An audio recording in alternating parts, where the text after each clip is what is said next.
세월의 인터넷 방송 시청자 여러분, 저는 세계로교회 백이철 목사입니다. 뉘우치는 삶이라는 제목으로 마태복음 21장 30절에서 31절로 칼럼을 하고자 합니다. 마태복음 21장 28절에 보면은, 이하를 보면은 예수님께서 비유를 들어 시대성을 말씀하고 계십니다.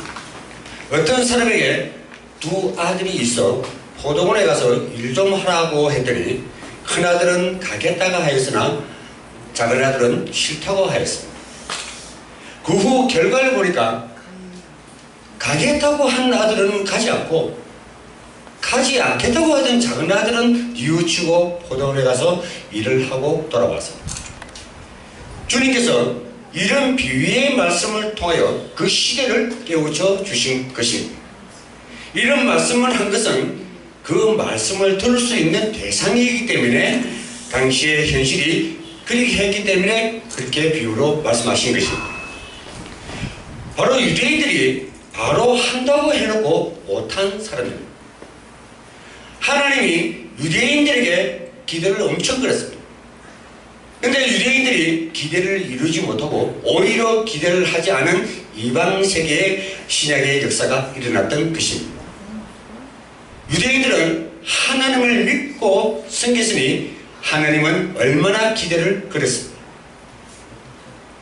그런데 그것이 안 되어버렸습니다.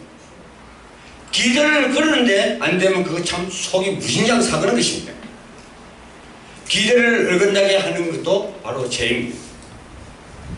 기대해서 안 되는 것이 원인이 있다면 본문에서 보듯이 말과 행실이 불일치할 때 기대대로 안 되는 것입니다. 유대인들이 이론적 신앙을 하고 생활적인 신앙을 하지 못했기 때문에 이론과 실체가 맞아야 실존적 인생을 못하면 돌통이 나고 맙니다. 그러니 너희는 행동하라는 것입니다. 말씀이 나에게 적용이 안 되면 나의 삶 속에서 적용이 안 되면 만사불통입니다. 본문의 큰 아들은 이론적인 사람입니다. 이론적으로 하겠다고 했는데 실체적으로 못했습니다. 체면, 입장, 간판, 명예를 생각하고 쩍쩍거리면서 한다고 했던 것입니다. 장남이 실패한 이유는 자립정신이 약하고 연단도 안 받았습니다. 세상 물정도 몰랐습니다. 그래서 하나님은 말씀의 적용을 시키라 하는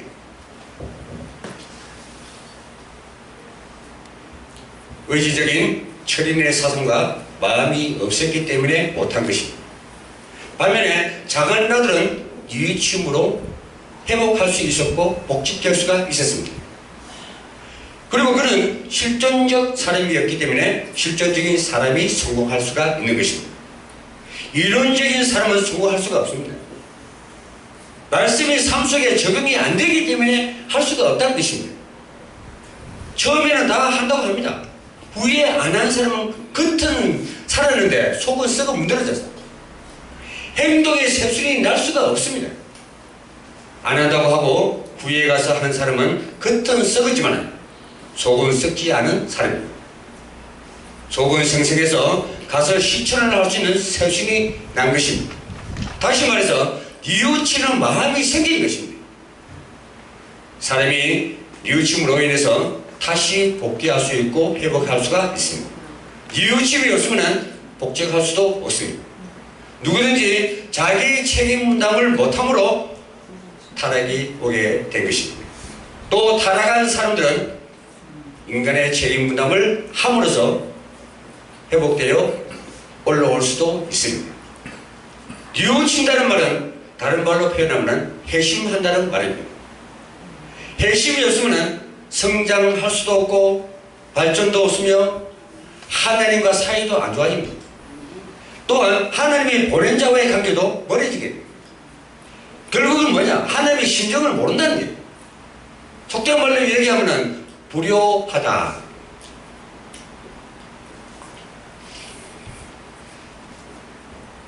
그래서 우리는 성장된 신앙에 가져야 됩니다. 또 우리가 참 복음을 받았다면 그렇게 되어져야 합니다. 한다고 해놓고 안 하는 사람이 되어서는 안 되겠습니다. 안 한다고 해놓고 하는 사람이 되어서도 또 안 되겠습니다. 하겠다고 하는 은행일체의 사람이 되시기를 우리 주 예수 그리스도의 이름으로 부탁드리겠습니다. 아멘. 감사합니다. 아멘.